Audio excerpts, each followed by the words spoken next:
सायद बालेन शाहले कुनै पनि यस्तो स्थान बनाइदिनु भएको छैन जहाँ गएर पीडित रुन सकोस्। अनि मैले त्यो स्थान त मैले देखेको छैन। प्रशासन छ, न्याय कानुन जुन प्रशासनको अदालत कुरा गर्नु भएको छ, जुन अदालतको कुरा गर्नु भएको छ, प्रशासनले पनि 5 वर्ष भइसमाउन सकेको छैन दुईटै पीडितको मान्छेलाई। त्यसो भए दुर्गा प्रसादले न्याय दिन्छ नि त। न्यायालयमा सुन्नुस्, न्यायालयले फैसला गरेपछि त्यो सम्पत्ति लिनुस् भनेको छ, त्यो मान्छेबाट लिनुस् भनेको छ। तर त्यही मान्छे फरार भएको छ, 5 वर्ष भयो, पुलिस प्रशासन समाउन सकेको छैन, अदालतले फैसला दिएको छ।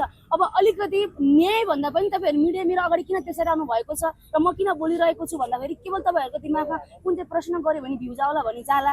तर मैले चाहिँ के भन्न चाहन्छु भने मेरो इन्टेन्सन भनेको मैले बोलेको आवाजले जुन मान्छेलाई मैले चाहिँ त गलत होस् है भनेर मैले आज भनेको सम्वाद पनि बोलेको छु।